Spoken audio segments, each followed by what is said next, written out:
তিপ্রামথা আজ দিনভর বৃহত্তর আন্দোলন করেছে সারা রাজ্যে। এই আন্দোলনের ফলাফল কি হবে আমরা অবশ্যই অপেক্ষায় রয়েছি। তিপ্রামথা আজ ডেপুটেশন দিয়েছে সারা রাজ্যের বিভিন্ন ব্লক, জেলার আধিকারিক এবং বিডিও, গভর্নর সমস্ত জায়গায়। আমরা শুনবো তিপ্রামথার পক্ষ থেকে প্রতিনিধিরা কি বলছেন আজকের এই আন্দোলন নিয়ে। থাকুন নিউজ ত্রিপুরা ওয়ান চ্যানেলের সাথে। আমাদের আজকে সারা ত্রিপুরা শুধু আমাদের উদ্দেশ্য আজকে শুধু আমাদের কুমারঘাট ব্লক বা আমাদের বর্ণগর, চণ্ডীপুর এসব ব্লকে নয়, আমরা সারা ত্রিপুরা রাজ্যে যতটুকু ব্লক আছে ব্লক ব্যাপী আমরা আজকে একটা মেমোরেন্ডাম দিচ্ছি থ্রু ভিডিও থেকে আমরা এটা সেন্ট্রাল গভর্নমেন্টের কাছে যেন পৌঁছে। কেননা এখানে আমাদের পয়েন্ট আছে যে আমাদের বিগত কিছুদিন আগে যে আমাদের ত্রিপুরা একট করেছে এইটা যেন মাননীয় ইন্ডিয়া গভর্নমেন্ট যেন খুবই অতি শীঘ্র এটা ইমপ্লিমেন্ট করে প্রথমত। এবং এখানে আমাদের বিগত 2021 থেকে যে আমাদের এডিসি ভিলেজ কাউন্সিল নির্বাচন হয় নাই, যে টেনিউর শেষ হওয়ার পরে যেন এটা রাজ্য সরকার এবং বর্তমান আমাদের রাজ্য ইলেকশন কমিশন ওনারা চিন্তাধারা, ওনার সুবুদ্ধি দিয়ে ওনারা যেন এই ইলেকশনগুলা তাড়াতাড়ি প্রতিষ্ঠিত করা হয়।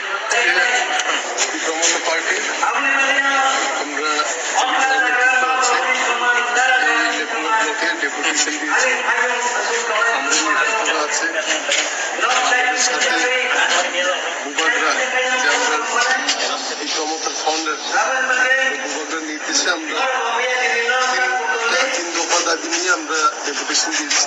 কি কি দাবি? একটা হলো ইমপ্লিমেন্টেশন, ইমিডিয়েট ইমপ্লিমেন্টেশন অফ এক নম্বর হলো immediate conduct of village committee election. Village committee election last হয়েছিল 2016 সালে, তখন থেকে আর কোনো ইলেকশনে হয়নি। ডিসি লেভেলে, ভিলেজ কাউন্সিল লেভেলে অনেক প্রবলেম হচ্ছে, তার জন্য আমরা চাই ইমিডিয়েটলি যাতে ভিলেজ কমিটি ইলেকশন কন্ডাক্ট হোক। আর 3 নম্বর ডিমান্ড হলো immediate passage of 125 amendment to the Indian Constitution. Demand 125 অনেক কিছু আছে। তিপ্রামথার এই আন্দোলন স্বরাষ্ট্রমন্ত্রী অমিত শাহকে কি চাপে রাখবে দিল্লিতে? মাননীয় মুখ্যমন্ত্রী প্রফেসর ডক্টর মানিক সাহাকেও চাপে রাখতে পারে এই আন্দোলন, কারণ ত্রিপুরা রাজ্যে ভিলেজ কাউন্সিল নির্বাচন সহ 125 অ্যামেন্ডমেন্ট এবং তাদের তিপ্রাসা অ্যাকর্ড ইমপ্লিমেন্ট করার জন্য স্বরাষ্ট্রমন্ত্রীর কাছে আবেদন জানিয়েছে। নইলে আরও বৃহত্তর আন্দোলন গড়ে তুলবে তিপ্রামথা। একদিকে মহারাজ প্রদ্যুতের সাথে দিল্লিতে স্বরাষ্ট্রমন্ত্রী অমিত শাহের ফাইনাল মিটিং রয়েছে, তিপ্রাসা অ্যাকর্ড কীভাবে ইমপ্লিমেন্ট হবে তার আগে আজ 14ই নভেম্বর সারা রাজ্য জুড়ে তিপ্রামথা যে বৃহত্তর আন্দোলন করেছে সুশৃঙ্খলভাবে, সেটা অত্যন্ত গুরুত্বপূর্ণ। স্বরাষ্ট্রমন্ত্রী অমিত শাহের কাছে আবেদন জানিয়েছে, দিল্লির কাছে আবেদন জানিয়েছে তাদের দ্রুত ইমপ্লিমেন্ট করার জন্য তিপ্রাসা অ্যাকর্ড, 125 অ্যামেন্ডমেন্ট, সাংবিধানিক সমস্যা সমাধান করার জন্য এবং ত্রিপুরার ভিলেজ কাউন্সিল নির্বাচন দ্রুত ঘোষণা করার জন্য। এই 3টি দাবিতে আজ সারা রাজ্য উত্তাল ছিল। কুমারঘাট থেকে স্বরাষ্ট্রমন্ত্রী অমিত শাহের কাছে আবেদন জানানো হয়েছে। এই কুমারঘাট থেকে তিপ্রাসার প্রতিনিধিরা দিনভর রাস্তায় ছিলেন, আন্দোলন করেছেন, ডেপুটেশন দিয়েছেন এবং তাদের এই দাবি যুক্তি কিংবা অযৌক্তিক সেটা বলতে পারবেন রাজ্যের মানুষ, গণদেবতারা।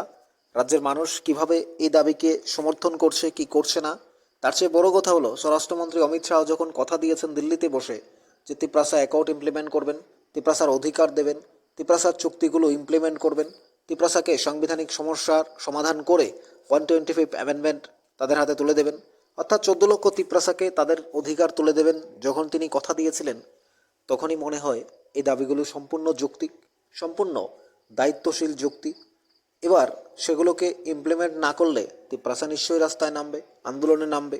তাদের যে কনস্টিটিউশন সলিউশন, তাদের গ্রেটার ত্রিপুরাল্যান্ড, তাদের ভিলেজ কাউন্সিল নির্বাচন, এই দাবিগুলি তারা রেখেছেন, রাস্তায় নেমেছেন।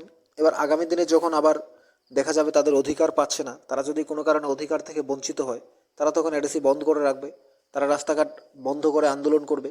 তো সেই আন্দোলনে নিশ্চয়ই স্বরাষ্ট্রমন্ত্রী অমিত শাহ দিল্লিতেও চাপে থাকবেন। আবার মহারাজ প্রদ্যুৎ কিশোর দিল্লিতে যাবেন স্বরাষ্ট্রমন্ত্রী অমিত শাহের সাথে কথা বলার জন্য। আজকের এই আন্দোলন কতটা সাকসেসফুল হয়েছে, কতটা সফলতা পেয়েছে, সেটা আমরা পরবর্তী ভিডিওতে আপনাদের সামনে তুলে ধরব। তবে কুমারঘাট থেকে যে আন্দোলন করেছে, যে মিছিল করেছে, যে আন্দোলন করে মানুষকে জানান দিয়েছে, সেটাকে আপনারা কীভাবে দেখছেন জানাবেন কমেন্টস বক্সে। সারা রাজ্য জুড়ে আজকের আন্দোলন কতটা সফলতা পেয়েছে সেটা আমরা পরবর্তী ভিডিওতে দেখাবো আপনাদের সাথে। আপনাদের কি মনে হয় জানাবেন কমেন্টস বক্সে।